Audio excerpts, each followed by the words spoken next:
Kelompok 2. Judul penelitian: Manajemen Kepemimpinan.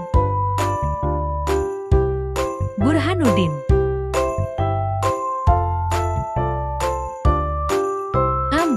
Nurul Ihsan. Nurmala Hayati. Anissa Fitri.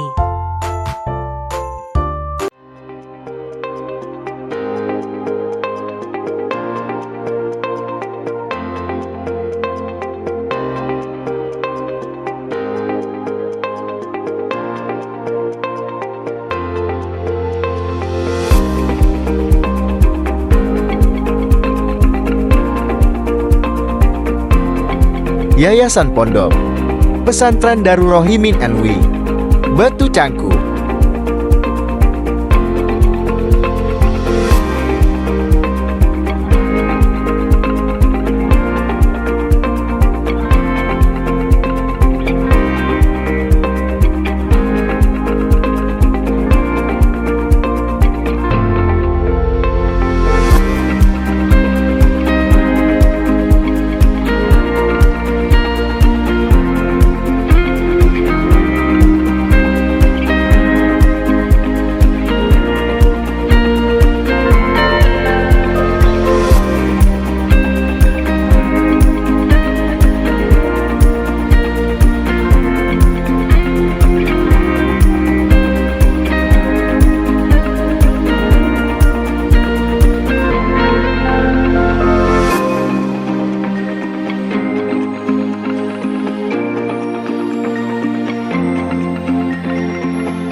Bismillahirrahmanirrahim. Assalamualaikum warahmatullahi wabarakatuh.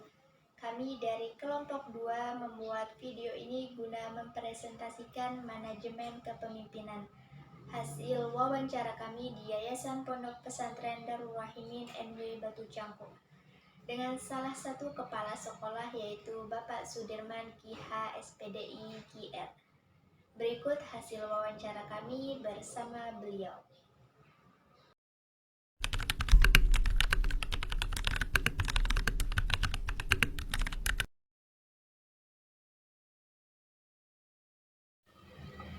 Jadi beliau menggambarkan visi dan misi kepemimpinan dalam pondok pesantren ini.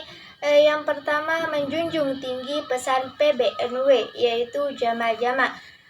Maksudnya adalah tidak ada kepemimpinan yang merasa lebih tinggi dan tidak ada yang kita anggap yang rendah.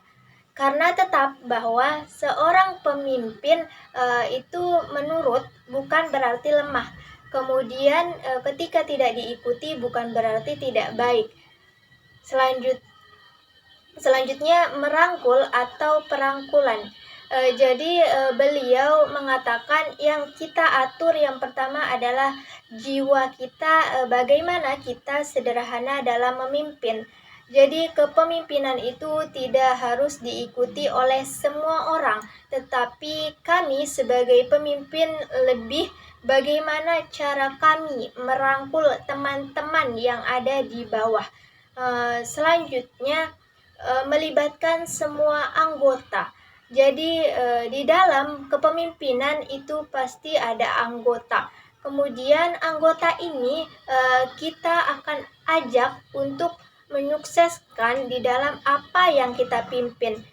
Jadi beliau juga mengatakan seorang pemimpin bukan harus pandai di dalam memerintah, akan tetapi pemimpin itu lebih ke seorang panglima perang.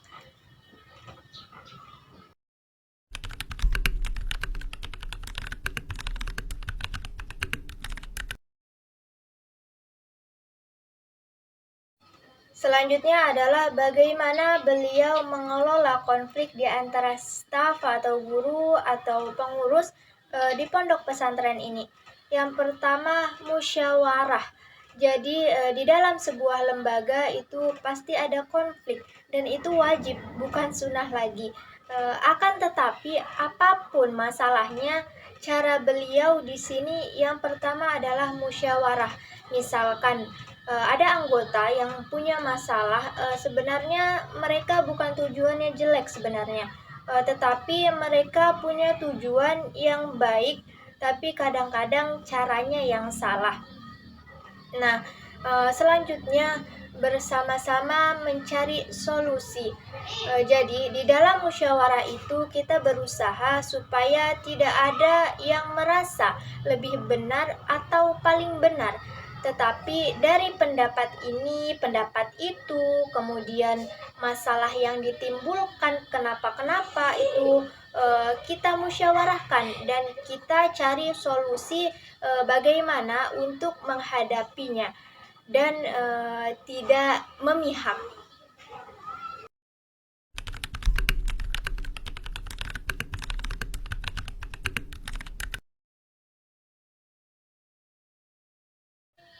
Selanjutnya, strategi beliau dalam mengembangkan sumber daya manusia di pondok pesantren ini. Yang pertama, melihat latar belakang. Jadi, yang pertama kita lihat dari pendidikannya.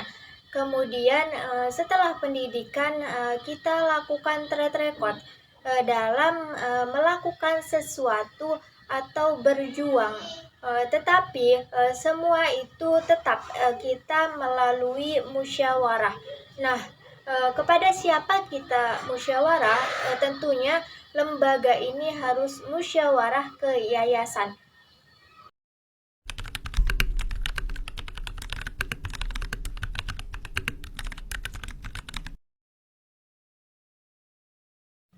Selanjutnya, bagaimana beliau mengukur dan meningkatkan kualitas pendidikan di lingkungan pondok pesantren ini.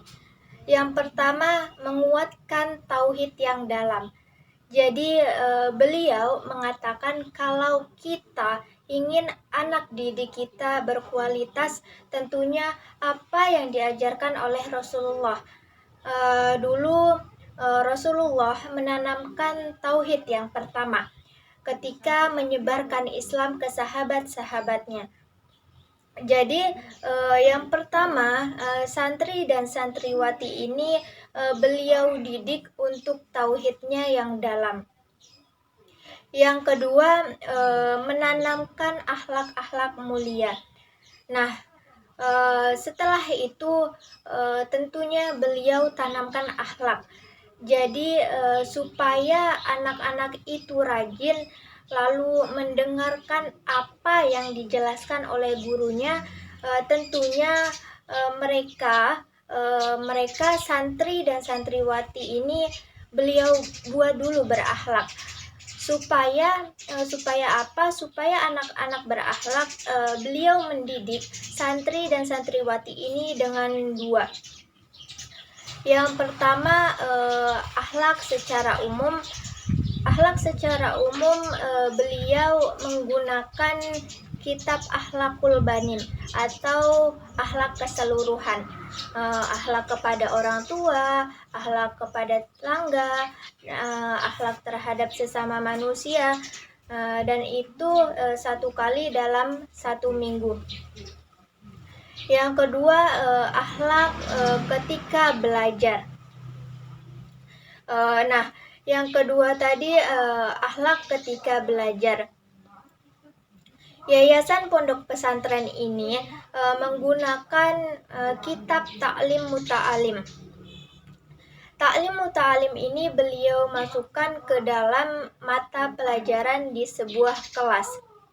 Jadi kalau kita ingin anak-anak itu berkualitas, tentunya yang menjadikan mereka berkualitas bukan karena hafalan mereka yang banyak, akan tetapi yang membuat mereka berkualitas itu adalah akhlak yang baik.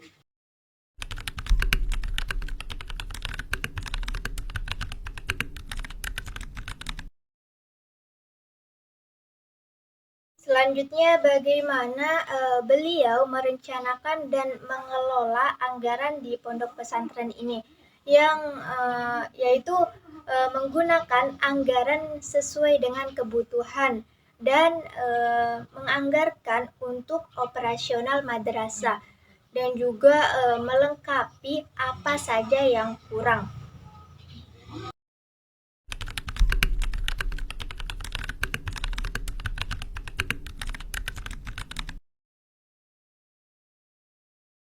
Selanjutnya, langkah-langkah konkret yang beliau ambil untuk mempromosikan pondok pesantren di masyarakat. Yang pertama, dengan mempersiapkan santri dan santriwati dengan bekal ilmu pengetahuan, akhlak yang baik, dan membentuk kualitas pada diri santri dan santriwati. Beliau di Yayasan Pondok Pesantren ini yang mempromosikan madrasah beliau dengan kualitas. Jadi anak-anak ini, santri dan santriwati ini beliau buat menjadi anak-anak yang berkualitas, baik dari segi akhlakul karimah, pengetahuan, dan lain sebagainya. Nah, oleh sebab itu, di setiap kegiatan yang ada di masyarakat, tempat beliau melibatkan santri dan santriwati. Kemudian, setiap perlombaan, dimanapun ada perlombaan, tetap santri dan santriwati beliau akan tampilkan. Kemudian dari segi kegiatan dari jam 7 sampai malam hari, dan itu mereka menggunakan pengeras suara supaya apa? Supaya masyarakat tahu bahwa Madrasah Lembah Rinjani selalu ada kegiatan dari pagi sampai malamnya.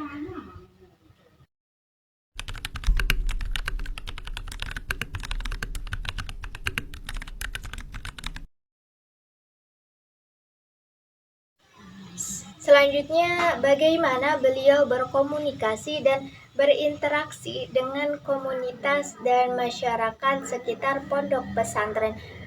Yang pertama, menjaga hati. Sebelum berkomunikasi, jadi untuk berkomunikasi itu yang pertama yang kita jaga adalah hati. Apapun yang keluar itu dari hati. Jadi sebelum kita komunikasi, yang pertama hati kita yang kita perbaiki, baru kita berkomunikasi dengan siapapun itu. Yang kedua, menjaga lisan. Jadi tentunya di dalam sebuah lembaga harus ada interaksi dan dokumentasi. Dan itu sangat berpengaruh karena keselamatan yayasan pondok pesantren tergantung lisan kita. Sesuai dengan hadis Nabi kita, yaitu keselamatan manusia itu tergantung daripada bisanya menjaga lisan, dan itu tetap beliau jaga di madrasah ini. Tentunya kita sebagai orang yang berpendidikan, jadi apapun yang kita komunikasikan selalu kita pikirkan, dan itu harus sesuai dengan pendidikan dan tetap kita mempertahankan yang baik. Selanjutnya yaitu berbicara dengan penuh kehati-hatian dengan orang yang tidak mendukung perjuangan madrasah.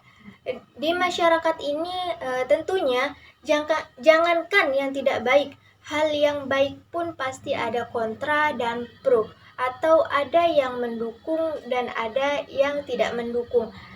Kemudian bagaimana cara kita berbicara dengan orang yang mendukung? Jadi kita berbicara dengan orang yang mendukung madrasah kita, tentunya kita lebih leluasa, dan itu tetap kita berbicara dengan apa adanya. Kemudian bagaimana dengan orang yang tidak baik? Orang yang tidak baik ini jadi tetap kita berkomunikasi dengan mereka dengan cara yang pertama berbicara apa adanya. Yang kedua, berbicara dengan mereka dengan hati-hati. Karena apapun yang kita bicarakan itu pasti mereka tidak terima. Tapi kita punya keyakinan, asalkan yang kita ucapkan itu baik, entah itu diterima, entah itu tidak diterima, suatu saat nanti pasti mereka akan mengetahui mana yang benar dan mana yang salah.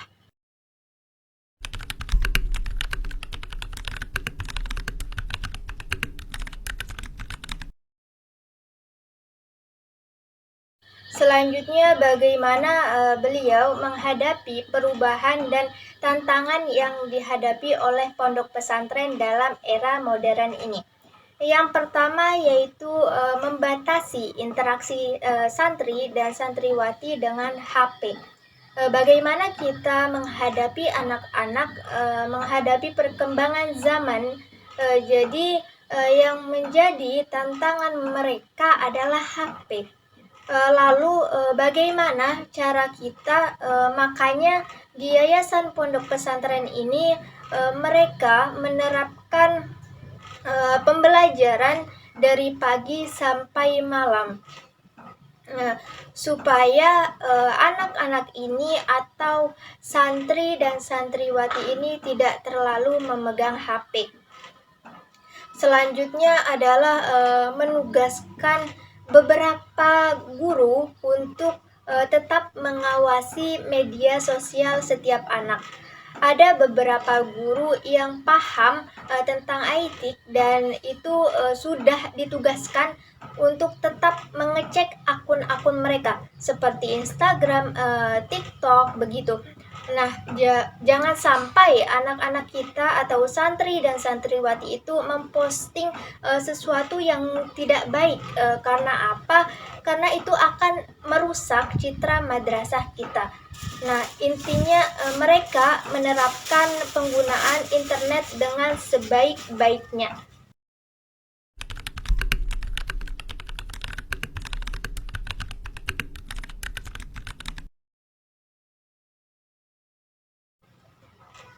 Langkah-langkah konkret yang beliau ambil untuk meningkatkan keselamatan dan keamanan di pondok pesantren. Yang pertama yaitu menjalin hubungan baik dengan masyarakat sekitar. Karena kalau hubungan kita baik, tentunya mereka akan ikut menjaga dan tidak punya alasan untuk melakukan apa yang tidak baik. Dan juga menjalin komunikasi dengan orang-orang yang tidak dianggap baik. Dan tetap beliau sarankan bahwa madrasah ini adalah milik kita bersama dan tugas kita untuk menjaga.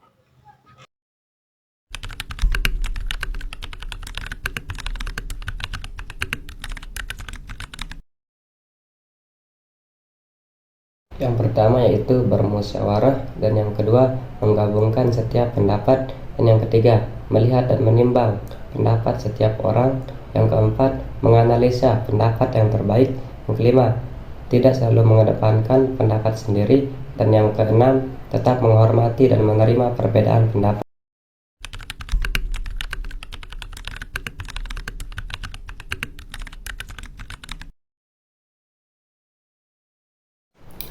Yang pertama yaitu menugaskan sesuai dengan tugas pokok masing-masing, dan yang kedua berusaha mengerti daripada dimengerti, yang ketiga membaca situasi lingkungan baik internal maupun eksternal, yang keempat menyesuaikan semuanya dengan porsinya.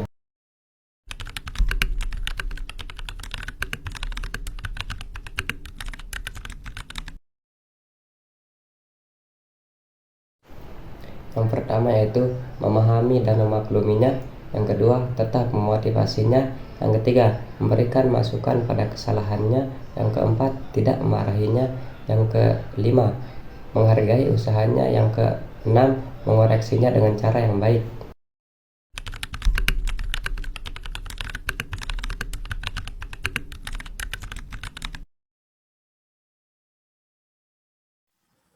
Satu, harus memiliki karakter seorang pemimpin. 2. Mampu menahan rasa sakit.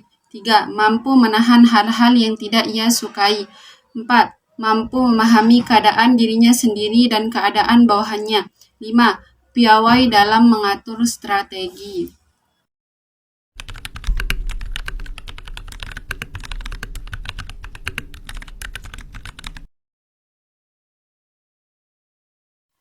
1. Seperti Nabi Muhammad SAW dan para sahabatnya. 2. Yang pandai menyesuaikan dirinya dengan lingkungan sekitarnya. 3. Yang pandai melihat dan memahami situasi di sekelilingnya. 4. Pemimpin yang seperti air yang selalu mengikuti arusnya. Kelima, yang mampu melihat, memahami, menghargai situasi yang dipimpinnya.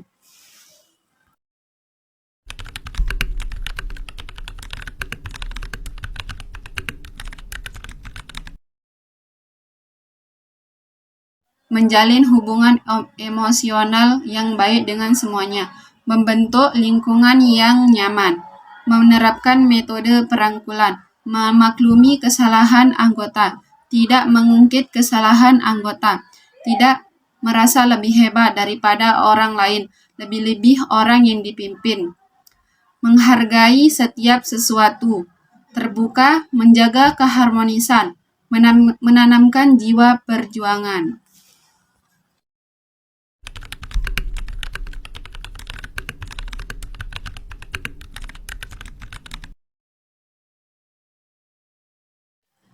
Melihat karakter dari setiap orang, tetap merangkul generasi selanjutnya, menyaring beberapa orang untuk dibentuk, menanamkan jiwa pejuang, tetap mengawasi dan memperhatikan mereka, memberikan perhatian khusus, memberikan kenyamanan pada setiap kalangan, terutama generasi selanjutnya. Sekian presentasi kami mengenai manajemen kepemimpinan. Sebelumnya kami berterima kasih untuk semua pihak yang telah membantu dan mempermudah kami dalam melakukan penelitian kali ini. Dan kami juga meminta maaf atas kesalahan atau kekurangan baik dari pembuatan video dan penyampaian. Dan terima kasih telah menyaksikan. Semoga isi video ini bermanfaat bagi Anda. Jangan ragu untuk berbagi pandangan dan pertanyaan Anda di komentar. Sampai jumpa di kesempatan berikutnya. Wassalamualaikum warahmatullahi wabarakatuh.